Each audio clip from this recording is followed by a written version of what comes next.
used to drive for Uber Eats on the weekends to make some extra cash. My shift usually started at 8 p.m. and ran well past midnight. It was 12:48 a.m. when a ping came in for a local spot called Tony's Pizza. The offer was solid, $18 including the tip, and the delivery was less than 5 miles away. The address led to an older apartment complex, 3-story buildings, outdoor walkways, and those flickering, dim yellow lights that make everything look like a scene from a horror movie. When I pulled in at 1:10 a.m., the place was dead silent. Most windows were dark. The delivery instructions were simple. Hand it to me.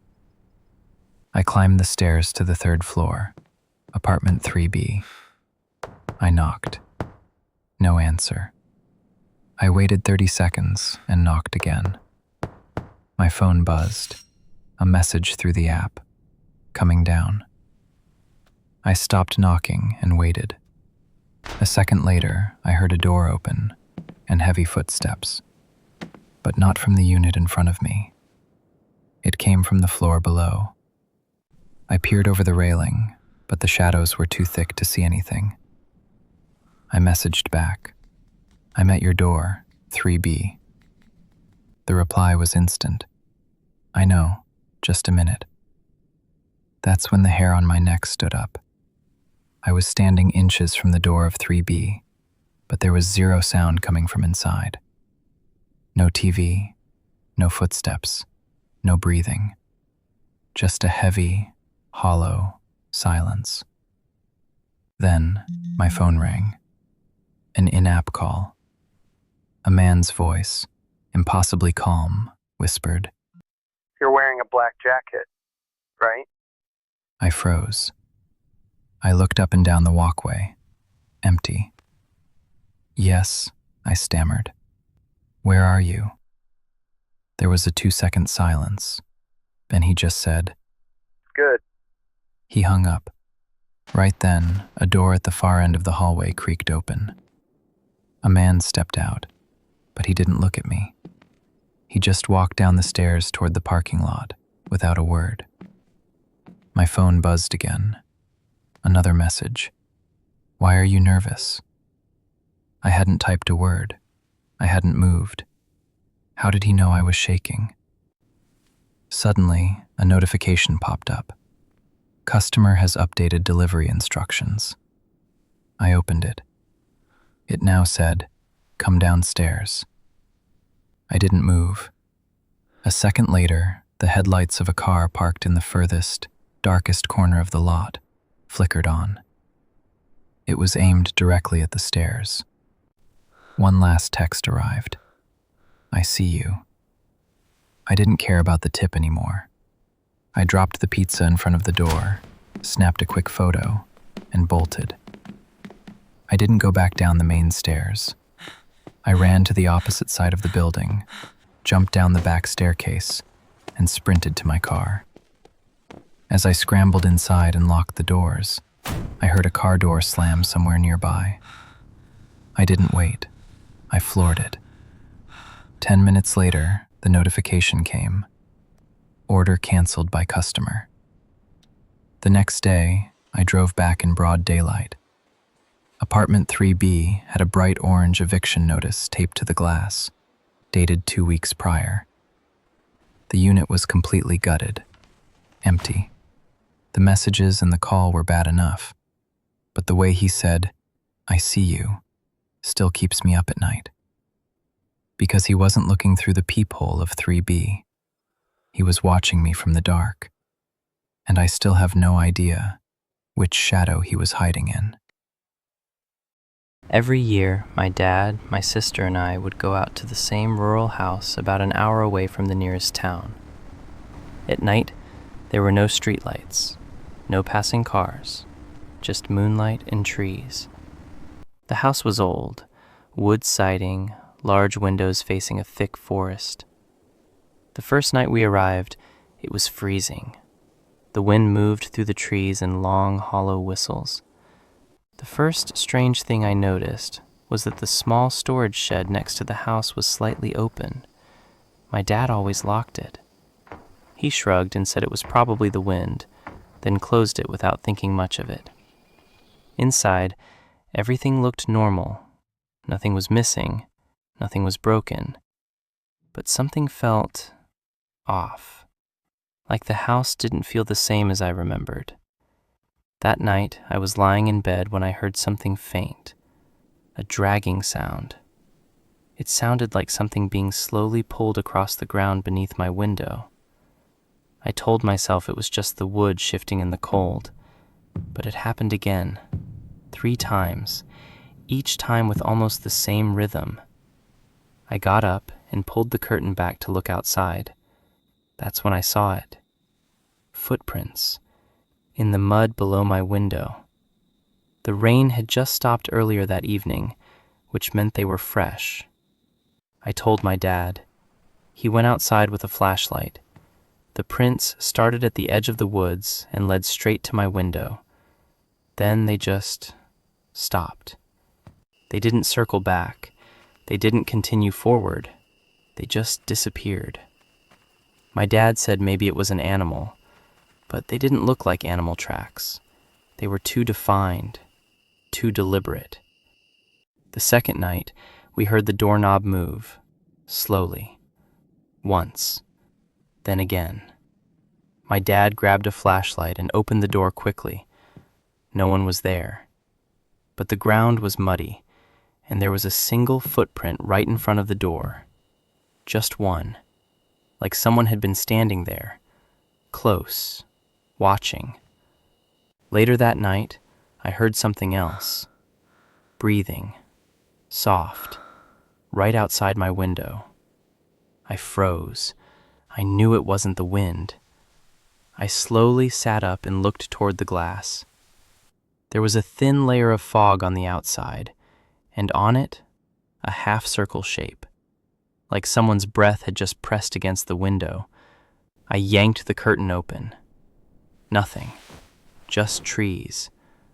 But they were swaying strangely, even though the air felt still. The next morning, my dad said we were cutting the trip short. Something about it didn't sit right with him. I was the last one to leave the house. Before I closed the door, I looked toward the woods, and that's when I saw it. A figure, standing between the trees, completely still, just watching. I couldn't see a face. The shadows covered it.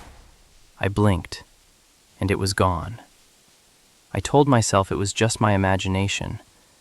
But when we got into the car and my dad turned onto the dirt road, we passed the edge of the forest, and there were footprints walking parallel to the road, keeping pace with us, as if someone had been walking alongside the car until the trees thinned out. We never went back to that house. A few months later, the owner said he decided to sell it. Apparently, other renters had complained about similar things. Footprints, sounds, the feeling of being watched.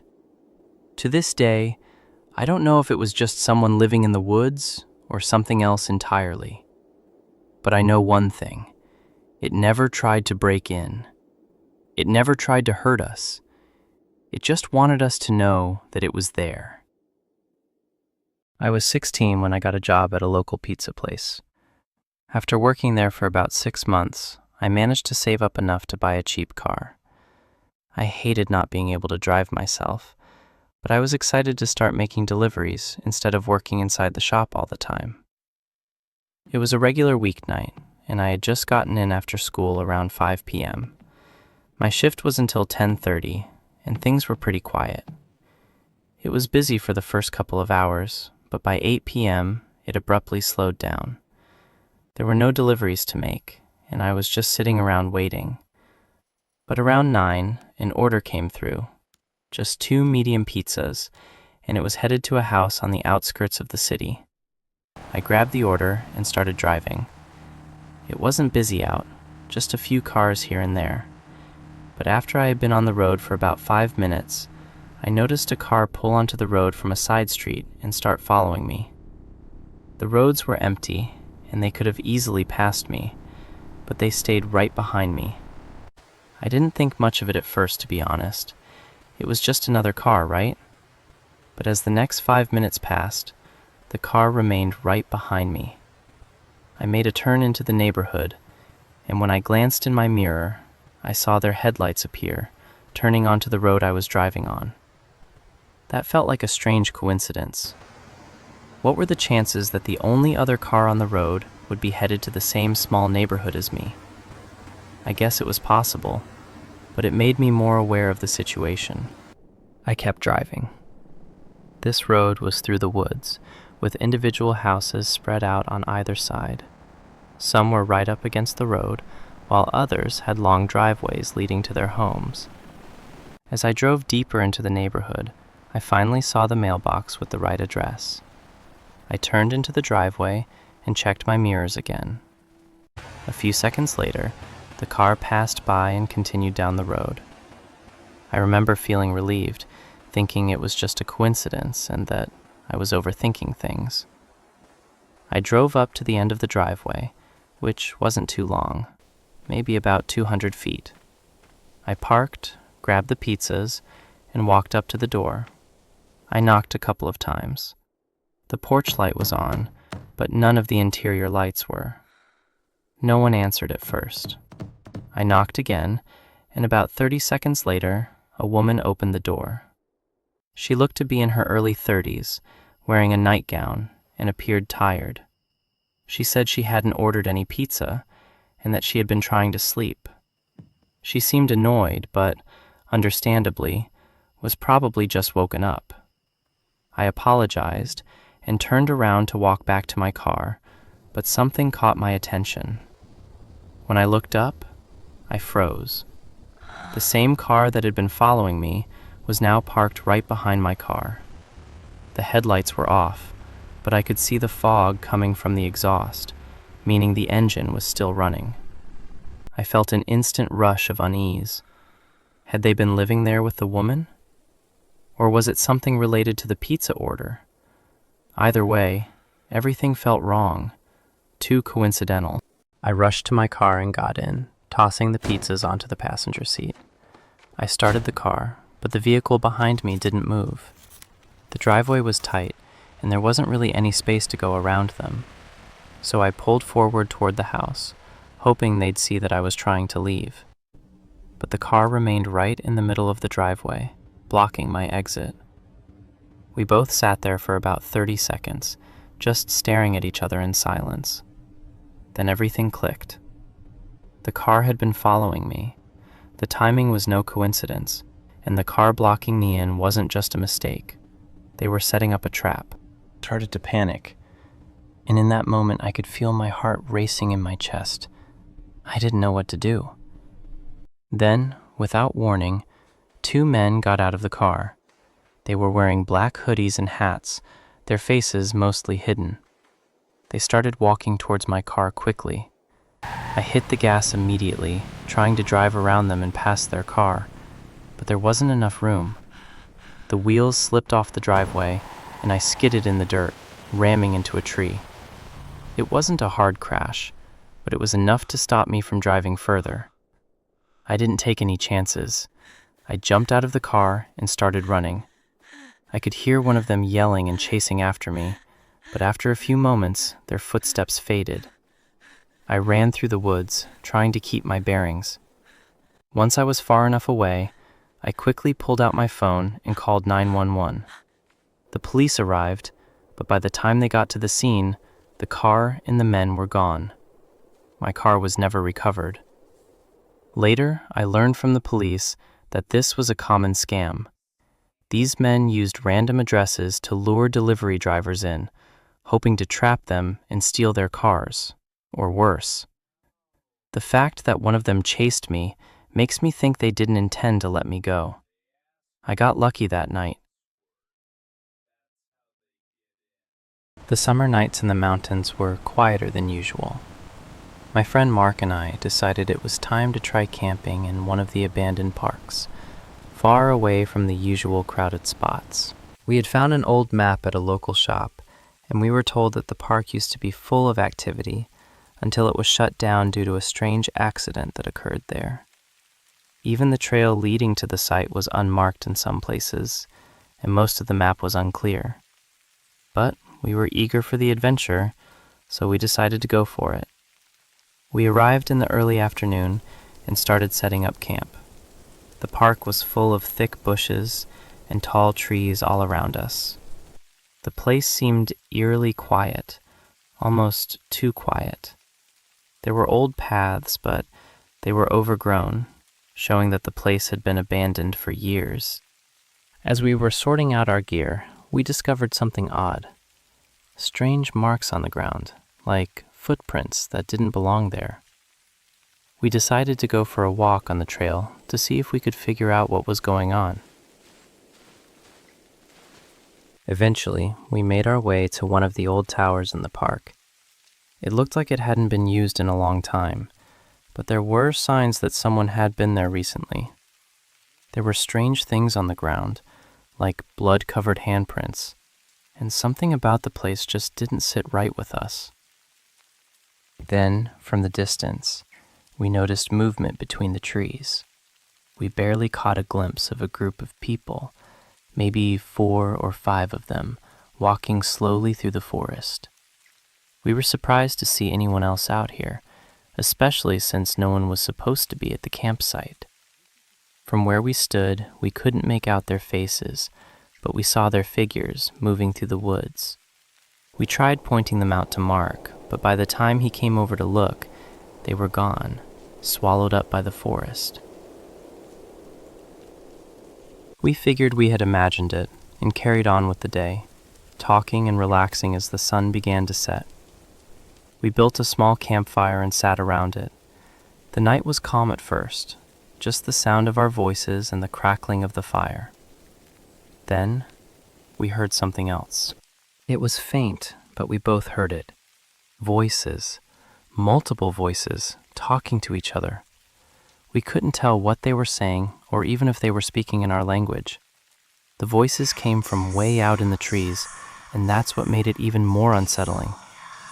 Mark and I didn't know what to do, so we stayed still for a while, listening. The voices didn't move. They stayed in the same spot. Then, without warning, they went silent. The next minute was unnerving. We didn't hear them fade out or leave. They just stopped, like they were still there. Then there were footsteps, just one set, coming toward us. A few seconds later, a man walked out of the dark and into the light of our campfire. He had a distinct red baseball cap. His smile was wide as he approached us. "Do either of you know where the trail is around here?" I pointed ahead and told him where the trail was, but when he didn't move or say anything else, I asked, "Are the others with you?" His face dropped for a moment before he smiled again. He looked back toward where I had been looking and said, "I didn't know there were others out here. I've been hiking alone. I would have asked them for directions if I'd seen them." It was strange. I was sure he was lying. He came from the same direction we just heard the voices in. I just nodded, but something felt off. He smiled again and walked back toward the trail. Mark and I exchanged glances. We both knew something wasn't right. There was no way he came from the same direction as the voices and didn't know about them. But why was he lying? Why didn't he want to tell us about the others? We spent the next 30 minutes around the campfire, discussing what was going on. The whole time, I felt like we were being watched. I kept turning around, checking the trees and the trail. Something wasn't right. It didn't help that it was our first time so far out like this, and our nerves were already on edge. "Should we leave?"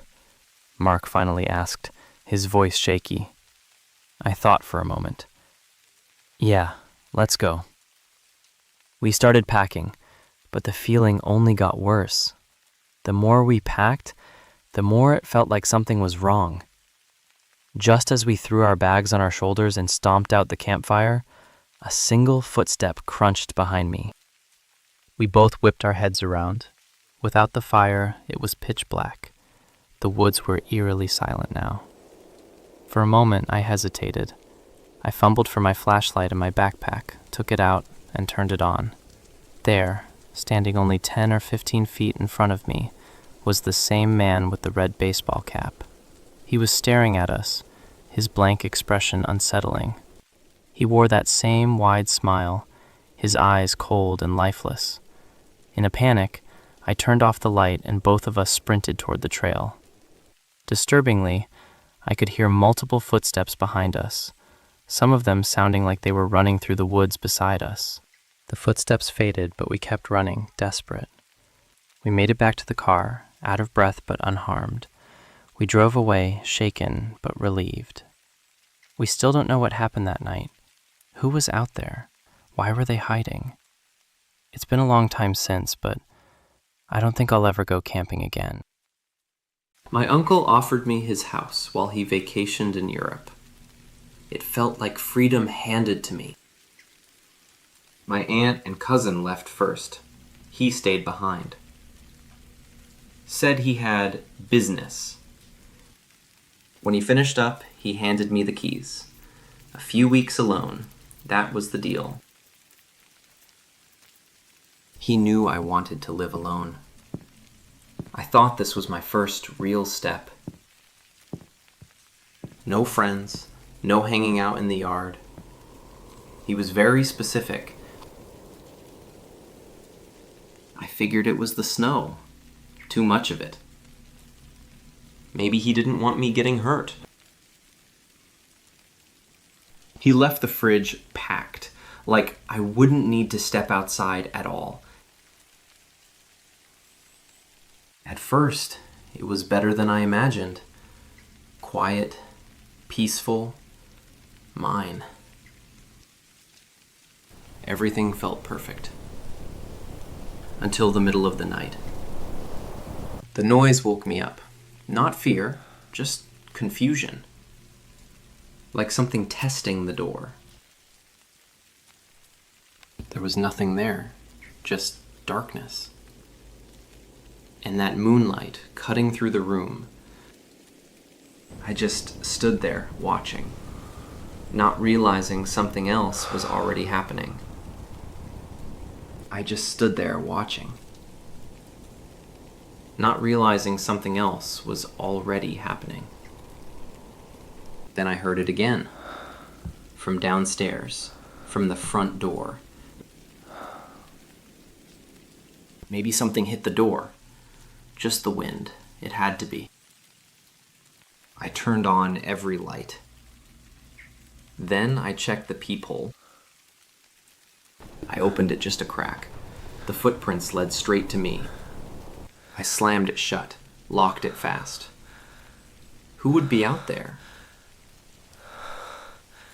I ran to the back. I needed to see if someone was still there. Through the storm, I saw something small moving. Too small to be out there alone. When the wind eased for a second, I saw him clearly. It was just a kid. I was scared, but I couldn't ignore him. He didn't look older than 10. I called 911. Told them there was a kid outside in the storm. I stayed by the window, watching. But he was gone. We were in the kitchen when it happened again. A quiet knock. When the door opened, it was him, standing there again. He wasn't dressed for the weather, not even close. His face, it was empty, like he wasn't fully there. Weeks later, he said this was his house, that he lived here.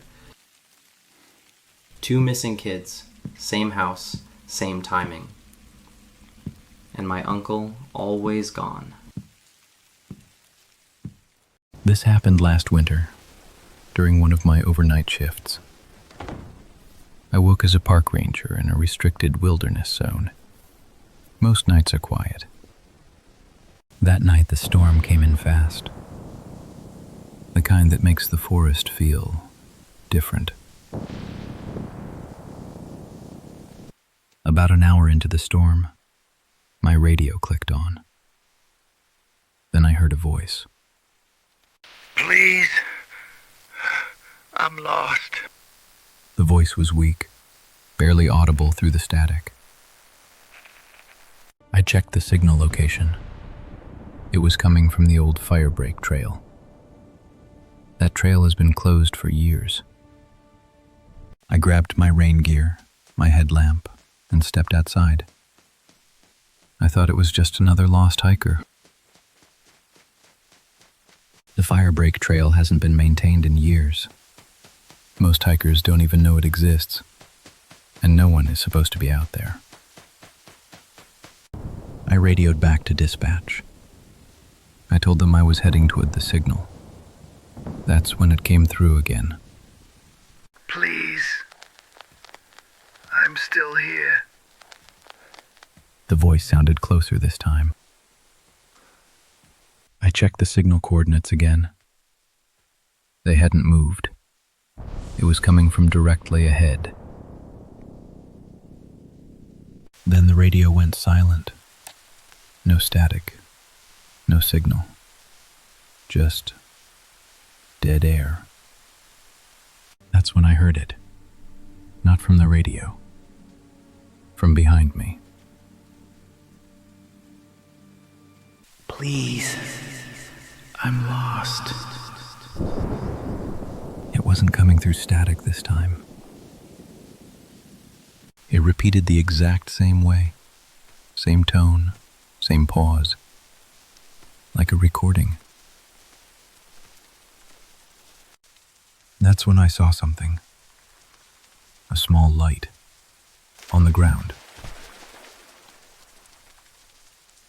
It was one of ours. Same model, same frequency. But I hadn't dropped mine. Then the one on the ground clicked on. And I heard my own voice. Please, I'm lost. It was my voice, recorded. I dropped the radio, and that's when I heard it. Footsteps, not walking, running. It wasn't lost. It was bait, and I was exactly where someone wanted me. I ran, not back toward the device, back toward the trail. I could hear him. He wasn't crashing through the brush. He was keeping pace. At one point, I heard breathing right behind me. I slipped and hit the ground. For a second, everything went quiet. And then I saw him, standing there, watching. He didn't chase me again. He just stood there and let me leave. I never worked another night shift after that.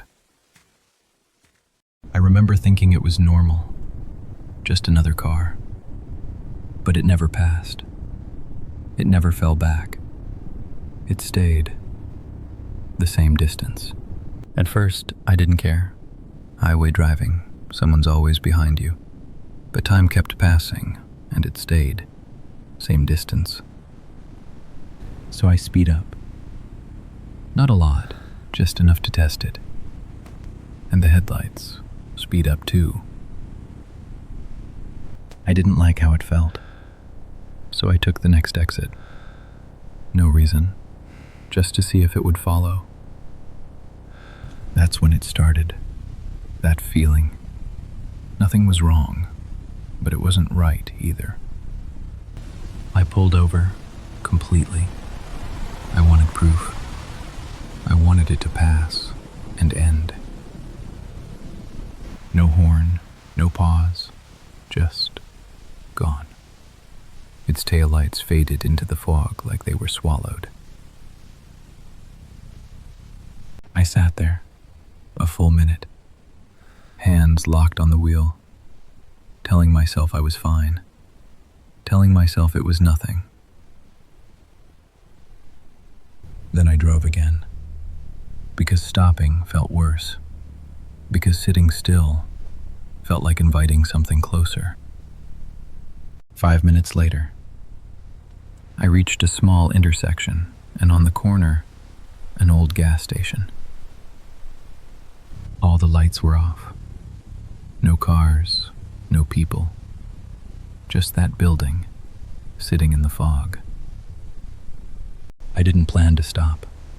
I just wanted the highway again. So I started to turn around, nice and slow. And then I saw it. The same car. Parked beside the building, lights off, like it had been there the whole time. I froze. I couldn't see anyone inside. The windows were too dark, but I could feel it, like someone was looking back. Then, its headlights turned on, all at once, bright, pointed straight at me. That was it. I didn't wait. I slammed the gas, turned hard, and got out. I hit the highway again, and I didn't look back, not once. I just drove and kept driving. 2 hours later, I finally saw town lights. I pulled into a parking lot under a single streetlight, and for the first time, I felt like I could breathe. I got out, walked to the back. I don't even know why, I just needed to check. And that's when I saw it, a handprint on the back window from the outside, clear as day. I've always loved winter, the quiet that comes with falling snow, and the empty roads at night used to give me a strange sense of peace. I worked late-night food delivery across multiple apps, and from experience, the worse the weather, the better the money. Most drivers would stay home. Orders would pile up. In late January, a storm rolled in stronger than usual. Within an hour, I had already made a solid amount. Then I received one last order, a farmhouse on the edge of town. The payout was high, so I accepted it. The road leading there was narrow and covered in thick snow. Visibility was nearly gone. Then I saw headlights ahead. A vehicle was stopped right in the middle of the road. Something about it felt wrong. A man stepped out from the side of the road and waved at me. He said his battery had died. There were no houses nearby, no lights except our vehicles. I noticed something strange. There were no tire tracks. Then I heard something behind me. "Got your keys on you?" he asked calmly. That was the moment everything clicked. I told him I forgot something in my car. Then I ran. I heard heavy footsteps behind me, closer than I expected. I jumped inside and locked the doors. One of them reached me. The other tried the back door. Thankfully, I had locked everything. I started the engine. For a terrifying second, the tires just spun. In my rearview mirror, they were just standing there, watching. Since that night, I don't see snow the same way anymore. Sometimes that quiet white silence hides things you never want to see. I wasn't even supposed to take that delivery. It was already 1:47 in the morning. We were about to close. The phone rang. Everyone looked at each other. My manager answered it. And then, looked at me. It was only 10 minutes away, but I didn't recognize the address, and I'd been delivering around here for over a year. The GPS told me to turn onto a narrow gravel driveway. There was no mailbox, no visible house from the road. Finally, I saw it. An old house. No lights on, not a single one. When I stepped out of the car, I noticed something. The front door was slightly open.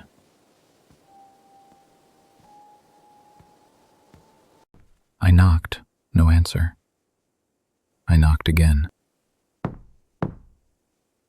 That's when I heard it. Breathing. Right behind the door. "Delivery," I said. Then I heard a whisper. "Come in." "I can't enter the house. I need you to come to the door." "Just put it on the table inside," the voice said. That's when I became aware of something else. How far I was from the road. How nobody would hear anything out here. "I'm leaving it on the porch." No response. The breathing stopped. As I stepped back, the door creaked. It opened a little more. I didn't wait. I turned and walked fast. Then I started running. I got in the car, locked the doors, and drove. Halfway down the driveway, I looked in the rearview mirror, and I saw something. It wasn't on the porch. It wasn't at the door. It was standing at the edge of the trees. When I got back to the shop, my manager looked confused. That house was foreclosed last year. No one lives there. My manager asked what took so long. I told him the house felt wrong. He looked at the receipt. Then his expression changed. That property was foreclosed last year. No one lives there. We tried calling the number. It was disconnected. Cash payment. I never went back. And they don't take deliveries after 1:30 anymore. But sometimes